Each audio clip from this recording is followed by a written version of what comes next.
LaxFactor podcast.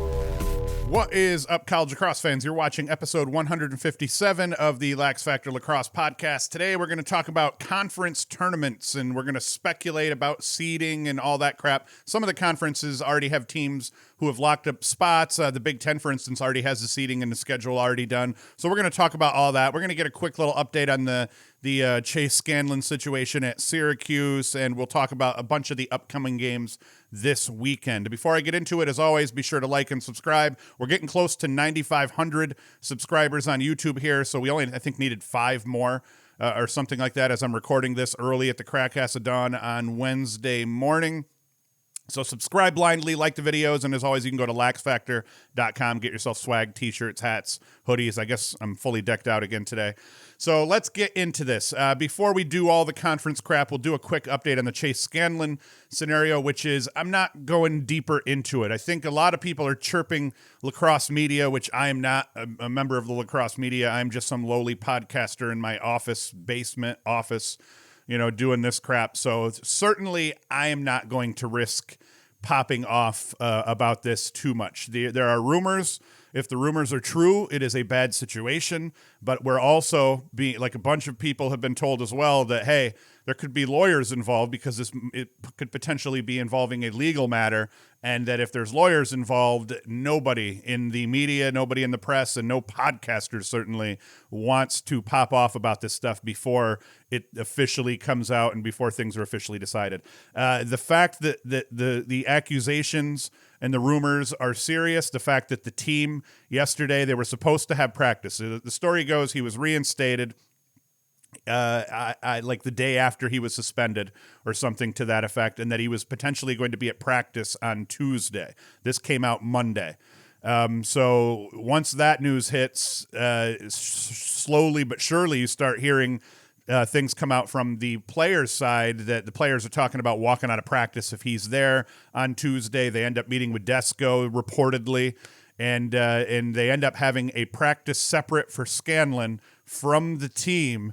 And the team then wanted to meet with Desco, and they did, I believe, and now I think this morning it may have been, or maybe it was yesterday, they were meeting with the AD, Wildhack, at Syracuse as well. So for the team to turn on him like this, it is not a good situation for Chase Scanlan to be in. And if what they're saying is true surrounding why the team is turning on him, then, be with God to everybody. It's going to be a tough one. It's going to be a bad look for Cuse lacrosse.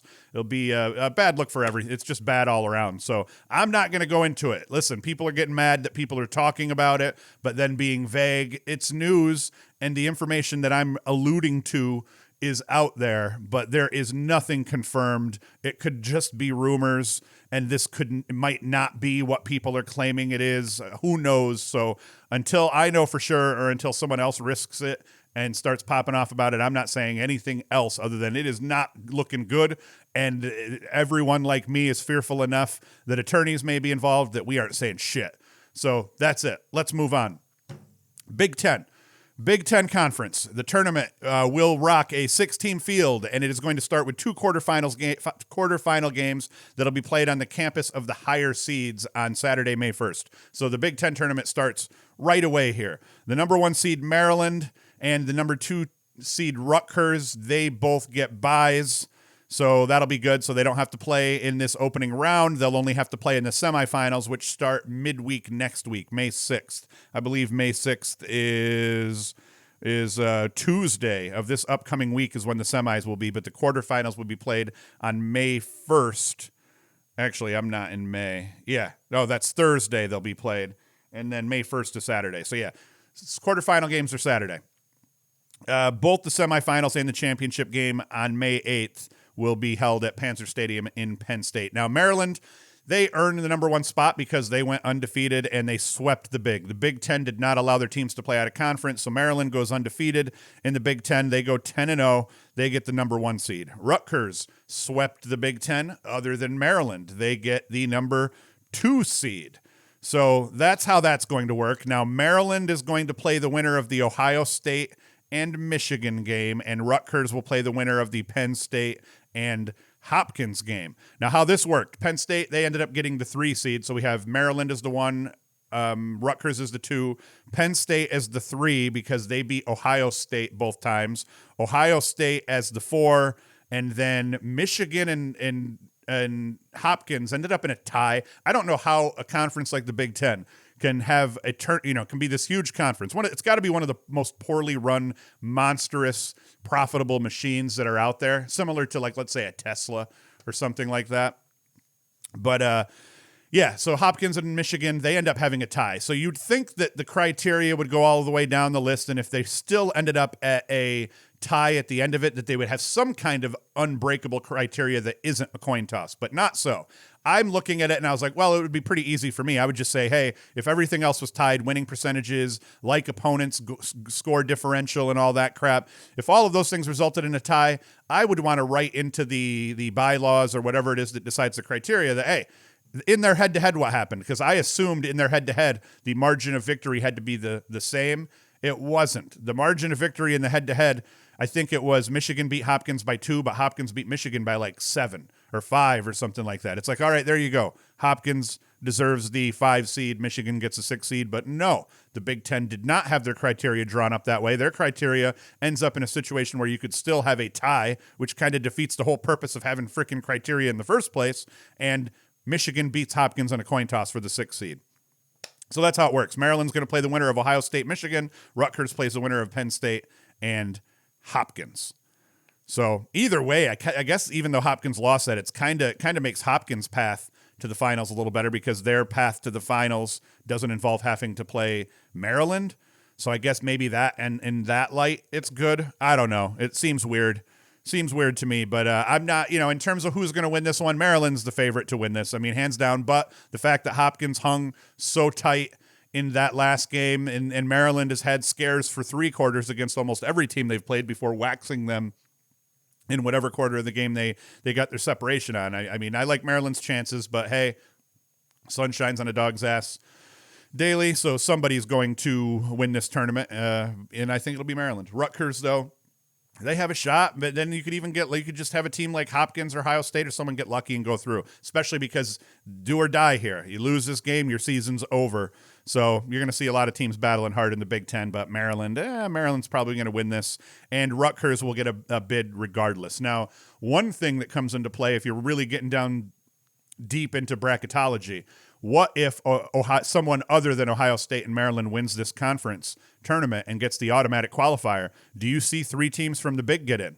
I would make the argument, obviously Maryland's resume is rock solid. Rutgers' resume, you would think going into this tournament, their resume is rock solid, but the reality is that the teams that they've beat, I'm not sure who's left ranked, but their resume in terms of like normal tournament years isn't all that great. So it's like if Ohio State wins the tournament, let's say, they get the automatic qualifier. Now the Big Ten's putting 2 teams in, Ohio State and Maryland. Does Rutgers still get in as that 3rd team based on the fact that they went 8-2 in conference play? They'd end up being 8-3 with 2 losses to Maryland and 1 bad loss to whoever beats them in the tournament. So Rutgers is just going to want to avoid that. Ideally, Rutgers and Maryland make the finals, and then this is a no-brainer for who gets into the tournament. But Rutgers has a history of getting screwed in the tournament when it comes to tournament seeding and getting in or not getting in, and they're going to hope that does not happen to them again this year. But I think even if someone other than those 2 win the tournament, I think Rutgers probably still makes the NCAA tournament. They're too good, they're ranked too highly, but their RPI is going to be low, would be what I would assume. So, but Maryland's going to win it all in terms of their tournament, so who cares? CAA, and I'm not going through these in any order. It's just the order I wrote them up. The Colonial Athletic Association, I assume, is what the CAA stands for. We have Delaware and Drexel. They seem to have locked up the top spots in the CAA conference tournament. The 3rd spot looks like UMass may snag it, with Towson and Hofstra both in the hunt as well, and they split with each other, as did UMass and Hofstra. So it's like the CAA, beyond those top 2 teams, Delaware and Drexel, it's anybody's guess as you get down to the bottom here. Hofstra plays Fairfield, who they beat by a margin in their last go. UMass plays Delaware, who they haven't faced yet. And then Towson plays Drexel, who they lost to by 2 goals earlier in the season. So if history is telling us anything in terms of how these conference matchups where they've played each other twice goes, Towson's probably going to beat Drexel, because we have seen a lot of revenge games where the loser of the first contest wins the next. And I don't know. So in terms of the tournament spots, though, they're up for grabs here at this point, and it's really they're just jockeying for seeding at this point. The Patriot League, Lehigh, Loyola, and Boston U have all clinched Patriot League playoff spots. Army, I think, is the most likely to land the fourth spot, and they did expand the field. So Navy and Colgate are both up for spots as well. In fact, it would seem that those are probably the 6 teams that are getting in, and it's just a matter of where they end up being. I believe that the way it was originally drawn up when there was only 4 teams, they split the Patriot into 2 conferences, and the winner of one conference would get the 1 or 2 seed, the winner of the other conference would get the 1 or 2 seed, and whoever was, had the better winning percentage out of those 2 in the overall conference play would end up getting the 1 seed in the tournament.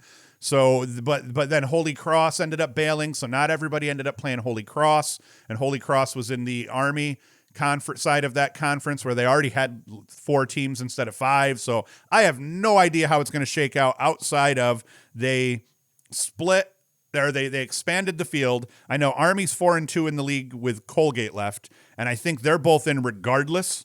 So I think that really we're just dealing with the seeding, if I'm correct. And once again, I'm just prognosticating. I have no freaking idea.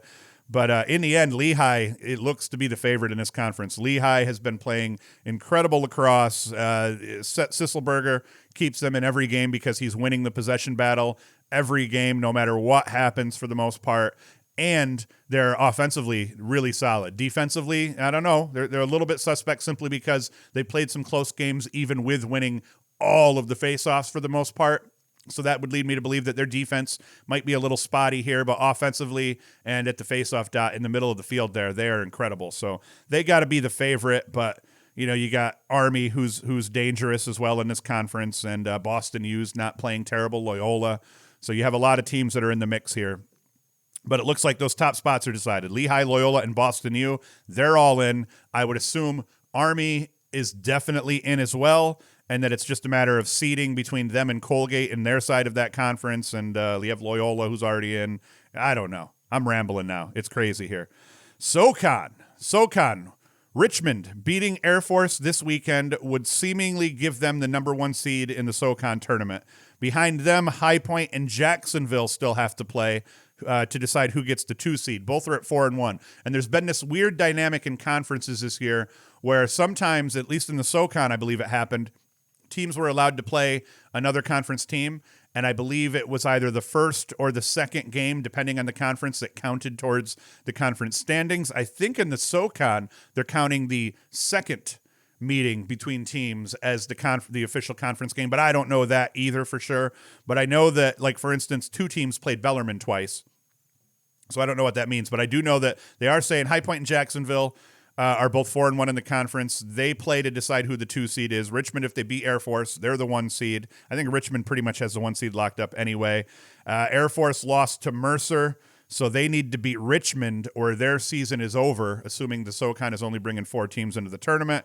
Mercer plays Bellarmine last, and it would seem if they win, they're in over Air Force. So that's kind of how that plays out. It looks like the tournament's going to be Richmond, Jacksonville, High Point, and then Mercer if they beat Bellarmine, and maybe Air Force if Mercer loses and Air Force beats Richmond. Did I do that math right? Any of you people who are SoCon fans, you can correct me, but that's what it's looking like is going to happen in the SoCon tournament. And for all of you guys that are just listening, at least the people that are watching can stare at my sweatshirt or they can stare at something on me behind the wall here. You people that are just listening to me ramble on, I'm curious how this episode's going to play because I'm just reading a lot of one-liners off at you as I go. The NEC conference, St. Joseph's, they have the 1 seed locked, going 7-0 in conference play so far with Wagner left. Now, this is another one of those conferences where everybody played 1 team twice, and I believe that was part of their regular conference schedule, but it's also possible that one of those games didn't count towards the conference play. I don't know exactly, but here's how I'm looking at this playing out. St. Joseph's has the 1 seed locked, going 7-0. They have Wagner left. LIU is coming in with 3 losses at 5-3. They're done for the year after losing to Bryant yesterday. Bryant picking up the win over LIU is now, and I don't know why I said they're, done for the year, not done for the year meaning their season's over. I meant done for the year like they don't play again until the tournament. Bryant picking up the win over LIU is now 5-2 in conference with the Mount left to play. Hobart got a win yesterday. They're now 5-2 with Sacred Heart left to play. So the final 3 seeds are still up in the air a bit, but Hobart holds the head-to-head over Bryant should they both lose their final game and finish 5-3. But LIU holds the tiebreak over Hobart and Bryant. Oh, wait, no. LIU holds the tiebreak over Hobart, and Bryant holds the tiebreaker over LIU because Bryant just beat LIU yesterday. It hurts my brain that there's so many things at play in this one, and I don't know how it's going to play out. If we have a 3-way tie in terms of records and they have to go right down to the criteria, and then that math that the criteria involves will seemingly make that simpler than it is for me because I don't know what the hell their tournament seeding criteria is, but that's a good one. But it seems like those 4 teams are probably the teams that are in it. I think that the teams below them, Wagner and Sacred Heart and them, were all out of contention. I think that it's just the final week will decide seeds 2 through 4 in the NEC tournament. And even if they had 6, I don't think they do, though. Semis are May 5th for this one, so they get started next week. America East Conference, another very interesting conference this year. 2 teams, UMBC and Albany, both just joined Stony Brook as being teams that have already gotten into the tournament. So UMBC, Albany, and Stony Brook, they are in the America East tournament field because they all picked up wins over the weekend. Retrievers beat the Seawolves in a thrilling overtime contest with the Great Danes beating New Jersey Tech. Yeah, so UMBC has been impressive here. Binghamton, it kept its championship hopes alive with an 11-7 win over Vermont. So either the Bearcats or the Catamounts will be the 4th and final team in the field. UVM, Vermont needs a win in either of its final 2 games. So Vermont just has to win one of their final 2 games against Albany or Stony Brook. So both really solid teams. Vermont kind of has its back against the wall, having to play 2 really good teams to end their season, and they have to win at least one of those games. And if they do, boom, they're in the tournament. So Vermont has everything. You know, their fate is in their own hands here. Or Vermont even could lose, or Binghamton could lose to UMass Lowell to secure a bid. So Binghamton needs Vermont to lose twice, and Binghamton needs to beat UMass Lowell. Vermont just needs to win one of their games or have Binghamton lose, and they're in. So that is how the America East Conference is shaking out. But we already have UMBC, Albany, and Stony Brook in, and now it's between Binghamton and Vermont. Vermont, win, and you're in. Doesn't get any easier than that. Now we will break off into games, and there is a conference I haven't talked about yet. That conference would be the shit show that is known as the MAAC. And right now, the MAAC has a bunch of really bad teams in it. Monmouth, Quinnipiac, Canisius, Manhattan, St. Bonaventure, Marist, Detroit Mercy, and Siena. And they're so bad, I don't know how any of these teams are doing or how they shake up, except I know that if any one of these teams makes the tournament, they're probably going to be an easy out right off the bat. But it looks like Monmouth is up for the 1 seed. Quinnipiac could win this weekend, and maybe they could pull something out here. But that's the tournament I didn't talk about because it interested me the least. I'm sorry. If you're a fan of one of those teams, my bad. I'm sorry, but I am not sorry. Games this weekend. Villanova and Denver. Actually, that's not even this weekend. That's games tonight. Games tonight. Denver at Villanova and Albany at Vermont. So right off the bat, Vermont gets to try to get themselves into their conference tournament and keep their season alive here. If they knock off Albany tonight, they're in the America East tournament, and Binghamton is out. Albany, they're already in. So you wonder how much that plays. Albany knows they're in the tournament. They're still going to want to beat Vermont because they hate them, and there's nothing better than making your conference foes sad by increasing the chances they don't get to make the postseason. So I know Albany will be playing tough. So that's a big one tonight, 4 o'clock. You can stream it. Go to the calendar on Inside Lacrosse if you don't know where to stream it, but all of the America East games have been streamed all year. Thursday night, we have a big one, Georgetown at Loyola. I've been complaining about Georgetown's schedule all season. They have a chance to play a ranked and quality conference opponent, or not conference, non-conference opponent in Loyola, so that'll be a big game. That is going to be televised on the CBS Sports Network tomorrow night. No Thursday night ACC games, sadly. That's okay, though. Friday, we got a huge slate of games being played. We've got Marquette and St. John's, St. Bonaventure and Detroit Mercy, Sacred Heart and Hobart. That's part of that whole NEC trying to jockey for position in that tournament. What else we got? Binghamton and UMass Lowell. So Binghamton Their whole season comes down to win against UMass Lowell on Friday. You're at least alive, depending on what happens in that Vermont game tonight. But they'll be watching very intently that game tonight with Vermont and Albany.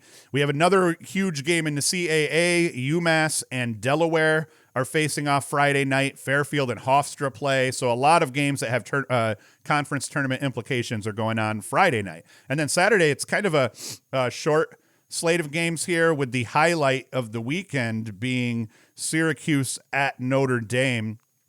And then another big one is Stony Brook at Vermont, especially if Vermont loses to Albany tonight. That Stony Brook Vermont movie is going to be an almost a must watch for sure. And then we have, that's really kind of it, Colgate, Army, Michigan, Ohio State. Yeah, and then we got the Big Ten tournament starting. So beyond Syracuse and Notre Dame, and then maybe that Stony Brook Vermont game, there's not a whole lot of excitement here this weekend. I'm wrong. Jacksonville High Point, that's going to be a dogfight. And that will determine seeding for the SoCon tournament. Air Force Richmond, same thing. But the big games here for me and for most lacrosse fans, because most of us are fans of either Big Ten teams or ACC teams, because that's just how it shakes up. Syracuse at Notre Dame, that's at noon on Saturday. And then we have the Big Ten tournament games, Michigan at Ohio State, 4 p.m. on Saturday. Johns Hopkins at Penn State on 6 p.m. on Saturday. And then we have the season finale for the ACC. The ACC season will be over with Duke facing North Carolina. Duke at North Carolina on Sunday will bring their seasons to a close as well. There is no ACC tournament. That's why I didn't talk about that. As we said in Sunday's episode, the ACC teams, all 5 are getting in. Syracuse beating Virginia, that sealed their deal. So all 5 ACC teams will end up making the NCAA tournament. I'd gotten into a discussion in a Facebook group where someone had said that Robert Morris ad by Syracuse was good because if Syracuse could win that game, that improves their chances of making the tournament. My argument was, if Syracuse loses to Notre Dame and if Syracuse loses to Robert Morris, they're still probably getting into the NCAA tournament. You know, at 6-6, with the gauntlet they had to play within the ACC, with 2 wins over Virginia, with wins over other ranked teams like Albany and Stony Brook and Vermont. I think Vermont's now not ranked, but they could end up ranked by the end of the season. And, I would say that gives Syracuse a good enough RPI to get in, because nobody played as many ranked teams as Syracuse did. I mean, Syracuse had to play, 6 games against top 10 opponents or top 5 opponents or 6 or whatever the top ACC teams are now. Then they had to play Army. Their losses are to Army, to Notre Dame, to Duke, and to North Carolina.